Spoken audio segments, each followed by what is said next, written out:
Hello everyone, welcome back to our YouTube channel सही है। Engineering mechanics के MCQ series की आज हम नेक्स्ट टॉपिक पढ़ने वाले हैं जिसका नाम है काइनेमेटिक्स। ये टॉपिक आपके सिलेबस में यूनिट नंबर 4 है। तो चलिए बिना किसी देरी के हम शुरू करते हैं। तो यहाँ पर जैसे कि हम लोगों ने काइनेमेटिक्स के अंदर सबसे पहले पढ़ा था टाइप्स ऑफ मोशन, तो उसी के ऊपर बेस्ड कुछ क्वेश्चंस हैं। पहला क्वेश्चन है when the path of motion of particle is straight line then motion is called as. इसका मतलब है कि अगर एक पार्टिकल का मोशन स्ट्रेट लाइन है, यानी कि एक स्ट्रेट यानी सीधी लाइन पर अगर है, तो उस मोशन को हम लोग क्या कहते हैं। तो यहाँ पर आपके पास ऑप्शंस है। ऑप्शन ए है आपका rectilinear motion, option B curvilinear, C rotary और डी नन ऑफ दिस। जैसे कि हम जानते हैं कि स्ट्रेट लाइन क्या होती है आपकी रेक्टिलिनियर मोशन, तो इसका आंसर क्या रहेगा रेक्टिलिनियर मोशन। नेक्स्ट क्वेश्चन हम लोग देख रहे हैं, यहाँ पर है next question for the distance D and displacement S which of the following equation is incorrect. अगर डिस्टेंस को डी कंसिडर किया और डिस्प्लेसमेंट को एस कंसिडर किया तो कौन सी जो फॉलोइंग इक्वेशंस है वो इनकरेक्ट है, यानी कि जो कौन सी इक्वेशन गलत है वो आपको पहचानना है। तो सबसे पहले डिस्टेंस और डिस्प्लेसमेंट क्या होता है। डिस्प्लेसमेंट मतलब क्या है, it is the shortest distance between initial position and final position. मतलब कि डिस्प्लेसमेंट जो है वो सबसे छोटा डिस्टेंस होगा। तो यहाँ पर पहला जो ऑप्शन है वो है क्या डिस्टेंस और डिस्प्लेसमेंट ये दोनों क्या है इक्वल है। तो हम ये देखिए यहाँ पर कि डिस्टेंस और डिस्प्लेसमेंट इक्वल हो सकते हैं क्या, हाँ हो सकते हैं, यानी कि करेक्ट ऑप्शन है। B distance is less than displacement. यहाँ पे क्या बोला हुआ है कि जो डिस्टेंस है आपका वो डिस्प्लेसमेंट से छोटा होगा। ऐसे पॉसिबल है क्या, नहीं है। क्यों नहीं है, क्योंकि डिस्प्लेसमेंट क्या होता है सबसे छोटा डिस्टेंस होता है। तो ऑब्वियस सी बात है डिस्प्लेसमेंट से छोटा डिस्टेंस रहेगा क्या, नहीं रहेगा। तो ऑप्शन बी क्या है इनकरेक्ट स्टेटमेंट है। ऑप्शन सी क्या है distance is greater than displacement. क्या डिस्टेंस डिस्प्लेसमेंट से बड़ा हो सकता है, तो हाँ जी बिल्कुल हो सकता है। और ऑप्शन डी है ए एंड सी बोथ। यहाँ पर ए एंड सी क्या है करेक्ट ऑप्शन है, लेकिन हमको कौन सी चाहिए इनकरेक्ट चाहिए। इनकरेक्ट कौन सा है इसके अंदर से, ऑप्शन बी के distance is less than displacement. Next है हमारा प्रोजेक्टाइल मोशन के ऊपर बेस्ड क्वेश्चन कि the path followed by a projectile is. जो प्रोजेक्टाइल होता है, जो प्रोजेक्टाइल मोशन में देखा था हमने, इस तरह का आपका पाथ होता है। तो वो पाथ कैसे होता है, तो एक तो बोला स्ट्रेट लाइन, बी सर्कुलर, सी पैराबोलिक और डी इलिप्टिकल। तो जैसे कि आप लोग जानते हैं कि प्रोजेक्टाइल मोशन जो कि इस तरह का होता है, तो प्रोजेक्टाइल मोशन का जो पाथ रहेगा वो कैसे रहेगा पैराबोलिक। तो इसका ऑप्शन है सी पैराबोलिक।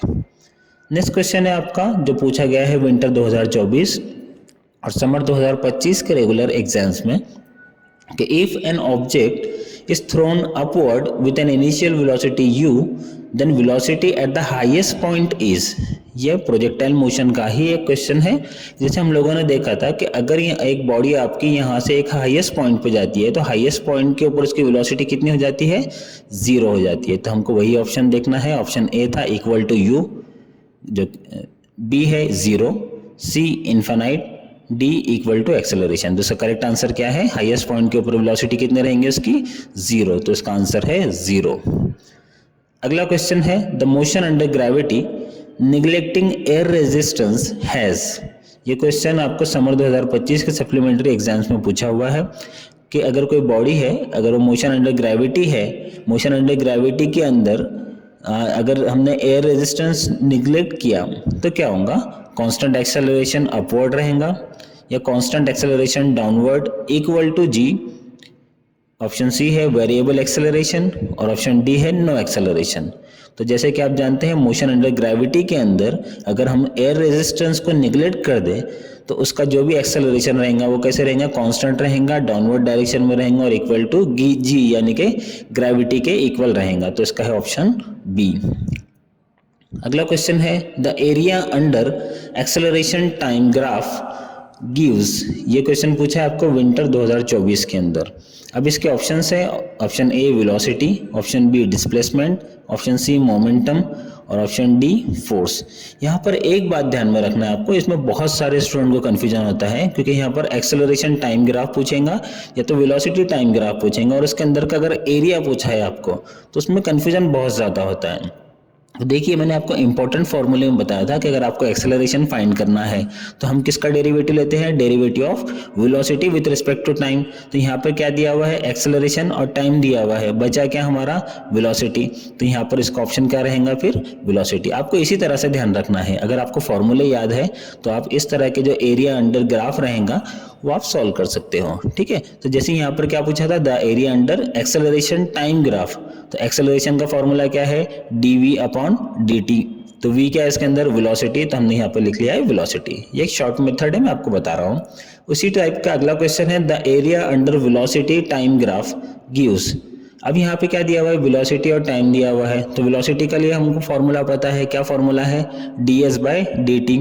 एस क्या रहता है उसके अंदर, डिस्प्लेसमेंट। तो यहाँ पर हमारे पास चार ऑप्शन में देखना है हमको डिस्प्लेसमेंट कहाँ पर है, ऑप्शन बी। तो the area under velocity time graph gives, तो वेलोसिटी का फॉर्मूला क्या है, ds/dt।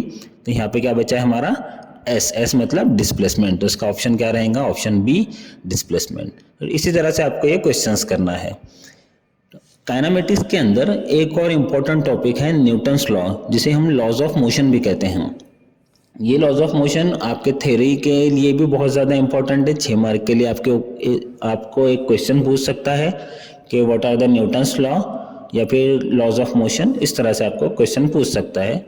अभी यहाँ पर तो एक एमसीक्यू है कि Newton's first law is also known as, कि न्यूटन का जो पहला लॉ है उसे हम और क्या कहते हैं, law of force, law of inertia, law of action and reaction और लॉ ऑफ मोमेंटम। तो इसका आंसर है लॉ ऑफ इनर्शिया। के न्यूटन का जो फर्स्ट लॉ है उसको हम और क्या कहते हैं, लॉ ऑफ इनर्शिया। ये आपके ध्यान में रखना है। इसी तरह से न्यूटन का the first law of motion states that, ये भी अगेन बेस्ड है न्यूटन्स लॉज ऑफ मोशन पे, और ये पूछा गया आपको समर 2025 के सप्लीमेंट्री एग्जाम में कि न्यूटन का फर्स्ट लॉ क्या है। तो यहाँ पर ऑप्शन है F is equal to mass into acceleration. Second है to every action there is an equal and opposite reaction. ये कौन सा लॉ है उसका, third law. F is equal to m into a, ये किसका रिजल्ट है, सेकेंड लॉ का। Option C, a body continues in its state of rest और uniform motion unless acted upon by an external force. और D है आपका force is proportional to the rate of change of momentum. तो यहाँ पर आप देख सकते हैं कि ऑप्शन ए जो है ये किससे रिलेटेड है, सेकेंड लॉ से रिलेटेड। ऑप्शन बी किससे रिलेटेड है, थर्ड लॉ से related, equal and opposite reaction वाला। और जो ऑप्शन सी है कि अगर बॉडी अगर रेस्ट पोजीशन में है या यूनिफॉर्म पोजीशन मोशन में है तो वो वैसे ही रहेंगे जब तक कि उसके ऊपर कोई एक्सटर्नल फोर्स ना आ जाए। तो यही है हमारा फर्स्ट लॉ ऑफ मोशन, यानी कि न्यूटन्स फर्स्ट लॉ। तो इसका ऑप्शन क्या रहेगा, ऑप्शन सी। ठीक है, तो ये यहाँ पे इसका ऑप्शन हमको मिल गया है। तो इसी तरह से आपको काइनेमेटिक्स के अंदर के एमसीक्यू आपको सॉल्व करने हैं। काइनेमेटिक्स के अंदर टाइप्स ऑफ मोशन आपको देखना है और न्यूटन्स लॉ यानी कि लॉज ऑफ मोशन आपको ये स्टडी करना है। तो आपका theoretical part as well as MCQs पूरे के पूरे इसके अंदर हम कवर हो जाएंगे। होप आपको ये वीडियो पसंद आया होगा। इस वीडियो को लाइक करें, शेयर करें, हमारे चैनल सब्सक्राइब करें।